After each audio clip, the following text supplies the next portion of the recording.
discovered an unsolved missing persons case just half an hour away in Leeds. Described by her loved ones as eccentric and artistic, Layla Adkins was a passionate writer with a love for magical creatures, especially fairies, whose life had taken a difficult turn at the time of her disappearance in the late 2000s. The 32-year-old mother of two was last heard from on November 13, 2008. At the time, she was living with a male housemate who'd moved in during September of that year in the 11,200 block of Highway 41 in Shelby County. The exact nature of the pair's relationship is unclear to both authorities and Layla's family. She wrote in a letter to her eldest daughter, who was 13 when her mother disappeared, that he treated her very well and she planned to cook him a Thanksgiving dinner. In the letter, dated shortly before she went missing, Layla also stated that she was looking for a new job and planned to visit the hospital soon for treatment for a spider bite. It wasn't until January 21st of 2009, just over 2 months after she was last heard from, that Layla was reported missing by her brother and sister-in-law, David and Lee Blizzard, who lived in North Carolina. Lee thought of the 32-year-old as a sister due to their closeness. Layla's sudden disappearance was uncharacteristic. Although she struggled with substance abuse issues, she called her relatives once a week and made arrangements to visit them at least once a month. Her daughters, 13-year-old Caitlin and an unnamed daughter who was 6 at the time, lived with separate family members. Layla had lost custody of the children due to her drug abuse problems. According to her family, the 32-year-old had a pattern of living with family members for a few months as she tried to get clean, and then leaving so she could move in with a new boyfriend. After she was reported missing, authorities in Shelby County approached her home to find it unoccupied. It was empty of Layla's belongings, and her housemate was nowhere to be found. They eventually traced him to Huntsville, Alabama, after discovering he had moved there shortly after the mother of two vanished.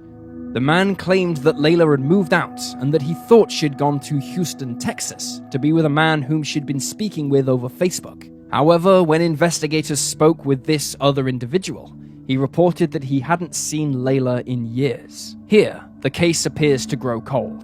The same month Layla was reported missing, a warrant was issued for her arrest. She had previously pled guilty to theft and drug possession and had been given a conditional suspended sentence. She is still wanted for failing to comply with the terms of her sentence. According to Caitlin, who spoke with the Shelby County Reporter in 2018, during the original investigation, polygraphs were issued to both Layla's first husband and her father, who Caitlin was living with at the time of her mother's disappearance. Layla's housemate, however, declined to take one. Of this unidentified man, Caitlin told the media, quote, "I wish I knew more about him, but at this point, I don't know if I'll ever get that. He's just this mysterious person who nobody knows." At the time of this interview, investigators on Layla's case were looking to interview more people who may have been involved. However, little is known about these individuals or how they came to the attention of the police. Caitlin told the Shelby County Reporter that her contact with the police is limited. She recalled that, at the time of the initial investigation, a DNA sample was taken from both her and her grandfather. Shortly afterwards, officers with the Cold Case Squad asked if her mother had mentioned going to Talladega, a city in Alabama. Caitlin told them she had not, and her mother generally told her everything. The original investigation also included out-of-state interviews and searches which were conducted with sniffer dogs, but Caitlin still feels that not enough effort was put into looking for her mother. Law enforcement claims they used all their available resources, but Layla's family feels differently, believing that because she had substance abuse issues, her disappearance was not deemed as important. Caitlin also shed light on her mother's personal life during this same interview, noting that she had been through several traumatic events, which likely added to Layla's issues with drugs. She had reportedly been married to a man named Danny Adkins briefly. The couple separated in the space of a year, but couldn't afford to divorce. As of 2018, Danny was still legally married to Layla. He keeps in occasional contact with Caitlin, checking in, mostly with regards to any progress in the investigation. Following Danny and Layla's split, the mother of two began a relationship with a man who would go on to take his own life. Layla was the one who found the body. Then, afterwards, she dealt with a cancer scare, which was followed by her arrest for theft and drug possession. Layla did not have a car at the time of her disappearance, and her phone has not been used since she vanished on November 13th, 2008. Her case is still cold, and her family believes she may have overdosed on drugs, and her body was disposed of in a panic. Caitlin told the media, "I think that scared her housemate, and all he thought to do was run. My mum wouldn't go a week without calling. It's been 10 years. She would at least come round to ask for money by now." Investigators believe that foul play may be involved in her disappearance. 32-year-old Layla Adkins was last heard from on November 13th, 2008. At the time, she was living in the 11,200 block of Highway 41 in Shelby County, Alabama. She is described as a white woman standing at 5'11" and weighing around 120 pounds. She has blonde hair and blue eyes and normally uses her maiden name, Blizzard. Her ears are pierced and she has a tattoo on her left breast. Layla has a history of abusing prescription medication and other drugs and may be suffering from mental health issues. If she is still alive, she will be 46 years old. If you have any information about T, she was an experienced exotic dancer working at several strip clubs in Maryland, including a few located on the block in Baltimore, a stretch of a street containing several sex shops, strip clubs, and other adult entertainment establishments. While working in one club, she met a man named Bobby Hayslip, who was possibly her employer at the time. Not much is known about Bobby, but according to numerous articles, the pair entered into a relationship shortly after they met. Heather was known to enjoy having a lot of money. She was a hard worker and preferred to pick up employment in large cities as it allowed her to earn more. She stored her cash in safety deposit boxes, some of which she kept in her home in Bowie, Maryland.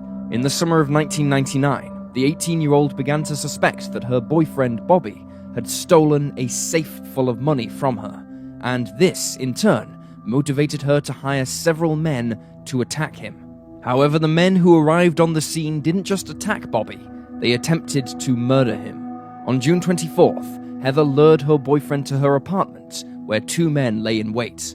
When Bobby entered the home, he was stabbed with a pair of scissors. As he collapsed to the ground, he was wrapped in chains and placed in a plastic bag.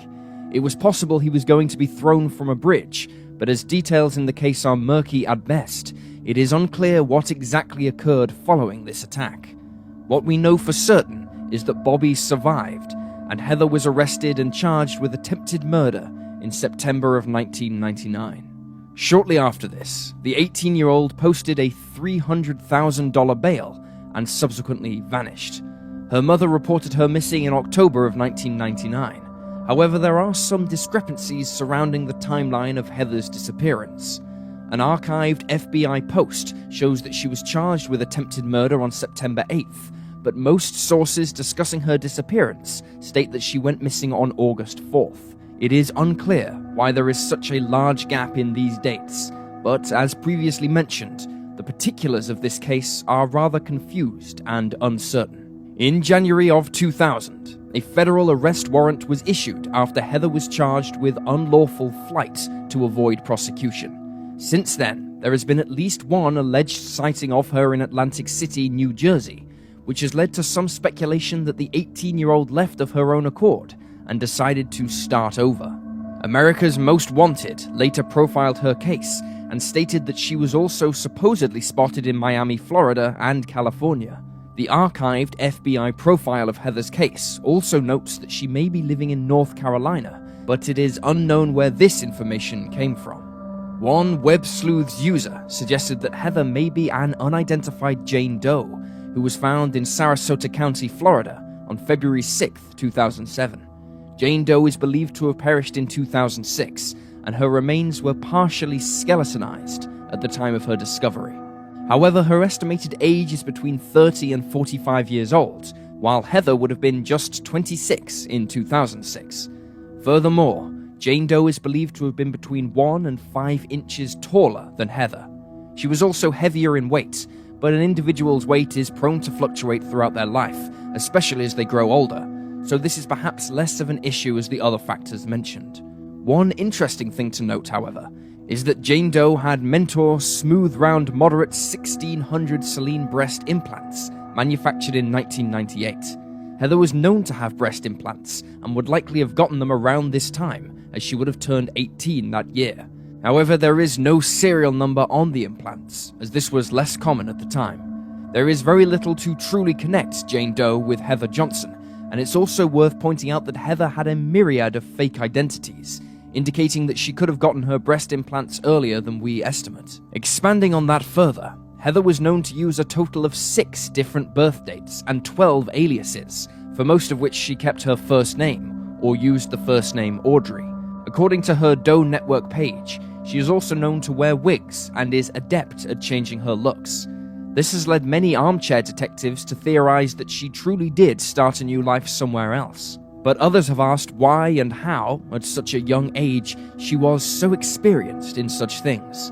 It has also been pointed out that she appears to be older than 18 in her photographs, and many have noted their concern that she was an experienced exotic dancer at the time of her disappearance, suggesting that perhaps she was using her fake birth dates, one of which made her 5 years older than she was, to help her gain employment at a young age.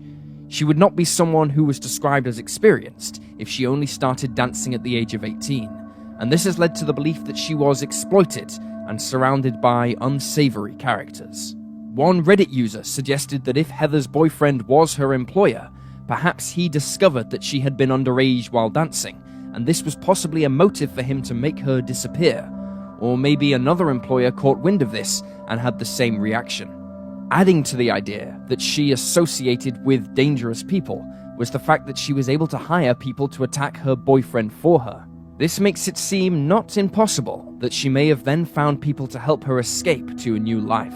One interesting tidbit of information that arose while researching this case was the notion that a bail bondsman named Dean Pantases was involved. He had 2 children with his wife Clara, when he reportedly hired a sex worker named Jermel Chambers to kill her for him. He paid her $11,000. Jermel claimed a man named Steve hired her to murder his boss's wife, but picked Dean's image out of a lineup. Pantases had been allegedly using Chambers and another sex worker to help him track down Heather Johnson. However, the connection between the two has virtually no evidence to back it up, and the idea seems to have stemmed from a podcast. Heather Johnson is still missing. Her mother has declared her legally dead in the years since her disappearance, and believes her daughter met with foul play. There are less than a handful of theories in the 18-year-old's case. Most online sleuths believe she left of her own accord and met with foul play later in life, but some have also speculated, since it appeared she lived a rather high-risk lifestyle, that she was murdered after leaving prison, possibly for her money. Heather Johnson was just 18 when she vanished from Glen Burnie and Arundel County, Maryland. The official date of her disappearance is listed as August 4th, 1999. Heather is a white woman with brown shoulder-length hair and hazel or green eyes. She is around 5'2" to 5'4" and weighed between 105 to 130 pounds when she was last seen. She has had several cosmetic surgeries on her breasts and buttocks, including breast implants. Unfortunately, only her fingerprints are on file, and it is unknown what clothing and accessories she was wearing at the time of her disappearance.